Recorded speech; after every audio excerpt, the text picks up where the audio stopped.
Bueno, ahora le voy a subir una serie de videos donde vamos a calcular áreas, eh, ya que se nos está yendo el tiempo eh, y bueno, vamos a ver cómo podemos ir solucionando el tema de análisis 2. Vamos a tratar de hacer lo más rápido posible estos temas que nos quedaron pendientes de análisis 1. Por lo tanto, yo le voy a ir subiendo videos y ustedes por favor vayan realizando los ejercicios. Yo les voy a ir aconsejando los ejercicios que vayan haciendo y luego yo les iré poniendo reuniones donde podemos hacer, que las vamos a usar para hacer consultas de las dudas que ustedes tengan. Bueno, una vez que ya vimos la parte de teórico de integral, a mí me interesaría que se abocaran a el cálculo de las integrales definidas y para lo que básicamente se usa, que es para calcular áreas. Vamos a ver dos o tres ejemplos ahora muy sencillos y luego en otro video vamos a poner un ejemplo un poco más complejo. Y son dos o tres temas o dos o tres cosas puntuales que quiero que ustedes vean o que tengan en cuenta cuando hagan el cálculo de áreas. Yo puse acá tres funciones, las más sencillas, una lineal, una cuadrática y una sinusoidal, una trigonométrica. Y vamos a ver en este caso, primero, el que es el más sencillo de todo, que sería la lineal. Tenemos la función y 2x más 3, cuya gráfica sería esta, y vamos a tratar de integrar entre 1 y 3. O dicho de otra manera, vamos a calcular el área bajo esta función, que es aproximadamente un trapecio. Eh, el área de este trapecio sería base menor, base mayor dividido 2 por 2, digamos que sería la base, ¿verdad? Bueno, si no he hecho mal las cuentas, no las he repasado mucho, pero esta área nos tendría que dar 14. ¿Cómo lo haríamos con integral? Planteamos la ecuación 2x más 3, diferencial de x entre 1 y 3. Hacemos la integral como hacíamos en forma normal, habitual, o sea que como si fuera una integral indefinida, ¿no es cierto? La integral indefinida sería esta, pero luego el cambio que ahora vamos a hacer es que la evaluamos, y esto se llama la regla de Barrow. Fíjense, en el teórico está la regla de Barrow, y cómo se evalúa, qué es lo que, o sea, cualquier duda, remítanse al teórico, eso no lo vimos en las clases aquí por los videos, para no extendernos tanto, por razones de tiempo, como decíamos, pero ustedes ya están en condiciones de leer eso y entenderlo por sí solos. Lo que sí tienen que tener en cuenta, que muchas veces cometemos el error, en la regla de Barrow se toma este límite inferior y este límite superior. Uno visto así, es lógico que esto está arriba de esto, entonces esto sea el límite que está abajo y el límite arriba. O sea, ahí no hay equivocación. Cuando hablamos del límite inferior, lo colocan acá y lo colocan acá. Pero no sé por qué razón hay veces que me lo ponen, confunden el límite inferior con el superior. No sé por qué, pero ocurre. Entonces tengan cuidado, cuando ponemos la integral indefinida, acá va el límite inferior, que quiere decir el límite que está más a la izquierda aquí. O sea, si nosotros tomamos en forma creciente el eje de las X hacia la derecha como lo normal, obviamente los números menores están a la izquierda y los números mayores están a la derecha. Por lo tanto, este es el límite, y que aquí estaría como izquierdo, sería el límite inferior. Y esta, la parte de la derecha, sería mi límite superior. Porque hay veces que acá lo entienden, lo ponen bien, pero acá me ponen un 3 acá y acá un 1. Y están integrando para este lado. Nosotros en realidad, cuando nosotros hacemos esta cuenta o esta fórmula, esta integral, lo que estamos haciendo, según lo que habíamos visto en el teórico, es la sumatoria de pequeños rectángulos. Y en general, si uno no dice lo contrario, la regla es que tomamos esa suma de los rectángulos y los vamos barriendo de izquierda a derecha, o lo vamos barriendo en el sentido creciente de nuestro eje.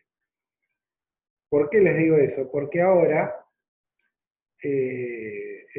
siempre, en estos primeros ejercicios, siempre tomamos la integración en este sentido hacia la derecha y sobre el eje X. Pero vamos a ver en ejercicios posteriores, no, para que se les haga lío ahora, no solamente se lo menciono, que a veces, en vez de integrar con respecto de X, como lo estamos haciendo aquí, podemos integrar respecto de Y. ¿Eh? O sea, como hacíamos la derivada, que hacíamos, en general nosotros hacíamos de Y sobre de X. O sea, era la derivada de Y respecto de X. Pero nada nos impedía encontrar la derivada de X respecto de Y, que era específicamente la función inversa. Acá en general, en el 90% de los casos, la integración la hacemos sobre el eje de las X en el sentido creciente. Por lo tanto, si tomamos en el eje de las X sentido creciente, este es el límite inferior y lo ponemos acá abajo, y es el número más chico, y este es el límite superior y lo ponemos ahí, y estaría a la derecha, ¿sí? Ya cuando hagamos algunas figuras más complejas, vamos a ver que en algunos casos tomamos una integración, en vez de ir de 1 a 3, integramos de 3 a 1. Si hacemos la integración de 3 a 1, lo que estamos haciendo es tomando la integración en el sentido opuesto al crecimiento de las X, entonces nos cambian los signos. Y también, en vez de hacer un diferencial de X, se puede hacer un diferencial de Y, y acá los rectángulos tomábamos así. Si hiciéramos un diferencial de Y, los rectángulos los tomamos así. Ahora, cuando nosotros integramos respecto de Y, el área que calculamos es esta. Entonces, no sé, supónganse que nosotros hiciéramos la integral entre 1 y 3 del diferencial de X, el área que tomamos es toda esta. Ahora, si nosotros hacemos entre este valor que sería para 1, esto es 5, sería entre 5 y 7, 5, 6, 7, 5, 6, 7, 8. 3 por 2, 8, 9. O sea, la imagen de 1 es 5 y la imagen de 3 es 3 por 2, 6, 9. Entonces, si no, este punto, este sería 5, ¿verdad? Y este sería 9. Si nosotros hacemos la integral de la función respecto de X, integramos entre 1 y 3 y calculamos esta función, esta área. Ahora, si nosotros integráramos respecto de Y entre este valor, que es la imagen de 1, y este valor, o sea, entre 5 y 9, que habíamos dicho recién, lo que nosotros calculamos es esta área. Siempre es el área de la función respecto del eje que nosotros estemos tomando la integral. Esto lo aclaramos porque ahora no es tan complejo, pero cuando trabajemos, si llegamos este año, allá en la segunda parte, cuando trabajemos con funciones de varias variables y empecemos a integrar, bueno, ese tipo de cosas en muchas ocasiones las tenemos que tener claras porque vamos a empezar a tener 3 ejes, no como acá que tenemos 2, un X, vamos a tener un X, un Y y un Z. Entonces en algunas ocasiones vamos a integrar respecto de X, luego integramos respecto de Y y luego integramos respecto de Z. ¿Sí?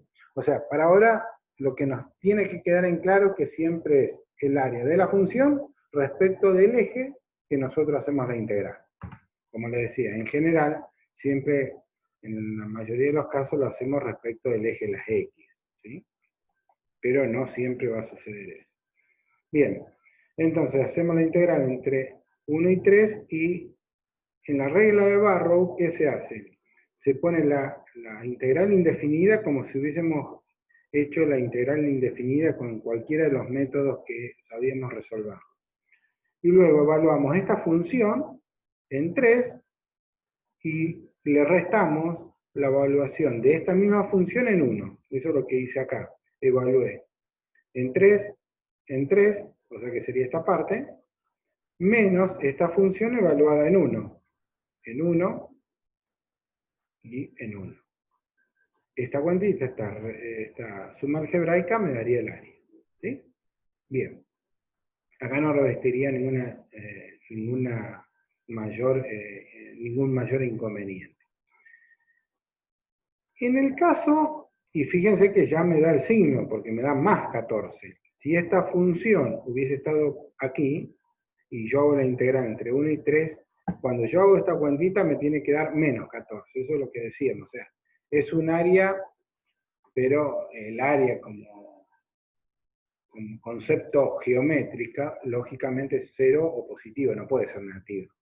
Pero aquí el área lo estamos tomando como un concepto analítico, entonces tenemos que distinguir de un área que esté situado acá arriba que de un área situado acá abajo. ¿Sí? Y también lo que tenemos que tener en cuenta que cuando nosotros integramos en el sentido creciente del eje de las X, de 1 a 3, y el área está acá arriba, el resultado no es positivo. Si integramos en el sentido creciente del eje de las X y el área está acá abajo, nos da negativo. Ahora, si nosotros hacemos la integral al revés, en vez de 1 a 3, de 3 a 1, y está acá arriba, nos va a dar negativo, y si está acá abajo nos da positivo. Se invierten los signos, fíjense.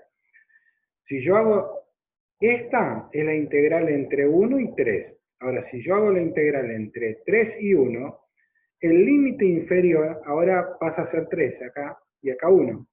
O sea que aquí yo pondría un 3 y acá pongo un 1. O dicho de otra manera, esta expresión es igual pero con distintos signos. O sea que si yo hago la integral de esta función de aquí para aquí me da más 14. Ahora si yo hago de aquí para aquí me va a dar menos 14. ¿Sí? Ese tipo de cosas hay que tenerlo claro para no cometer error en cuanto a los signos que vamos a ir trabajando. Fíjense qué pasa en el caso de esta ecuación, que sería una ecuación cuadrática, donde hacemos la integral entre 1 y 3, que tenemos entre 1 y 2, tenemos esta área que estaría por debajo del eje de las X, y entre 2 y 3 tenemos esta área que estaría por encima del eje de las X. Si nosotros hacemos la integral, aplicando la regla de Barrow, como hicimos acá, todos estos pasos, yo hago la integral entre 1 y 3, visto visualmente, esta área es mayor que esta. Por lo tanto, el resultado tiene que ser positivo. O sea, cuando yo hago la integral entre 1 y 3, automáticamente la misma función integral de alguna manera compensa esta área positiva con esta área negativa. Por eso que este resultado, entre 1 y 3, me dio 2/3. Háganlo, yo no lo hice, pero les tiene que dar. Si ustedes pueden hacer la integral, en vez de hacer entre 1 y 3, pueden hacer la integral entre 1 y 2, que esa integral les va a dar negativa, y luego hacen la integral entre 2 y 3, que esta integral, acá puse un 1, está mal, es entre 2 y 3. O sea, acá va un 2. O sea, será entre 1 y 2 y entre 2 y 3. Vamos a modificarlo porque esto aquí está mal.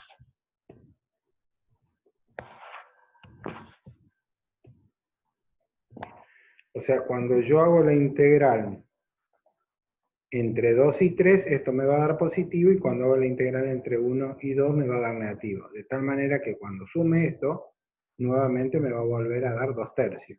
Algo similar pasaría en el caso de un seno, por ejemplo. Si yo hago ustedes saben que la función seno, esta es simétrica respecto de esta. O sea, esta área es exactamente igual que esta por la forma que tiene naturalmente la función seno. Entonces, yo hago la integral esta entre 0 y 2pi, entre 0 y 2pi, como esta área es igual que esta integral me tiene que dar 0, sí o sí. Y si yo hiciese entre 0 y pi, me va a dar un número positivo, y la hago entre pi y 2pi, me va a dar ese mismo número negativo. Háganlo y van a ver que les da eso, y les da un número acá, no me acuerdo si es pi o algo así, y acá el mismo número pero negativo, ¿sí? O sea que la función integral ya automáticamente hace esa compensación, depende cómo uno tome los límites, o sea, ella inteligentemente va haciendo las compensaciones si el área está situado por debajo o por arriba del eje de las X y automáticamente lo va compensando.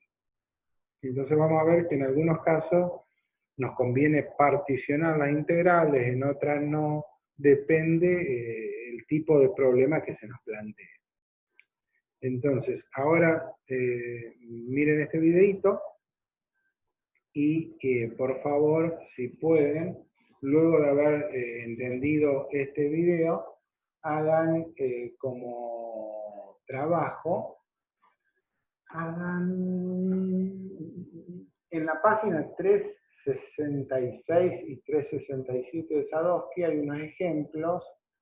Hagan el ejemplo 1, el ejemplo 2 y el ejemplo 3 para entenderlo. No hagan el ejemplo y el 4. El 1, el 2, el 3 y el 4, repítanlo.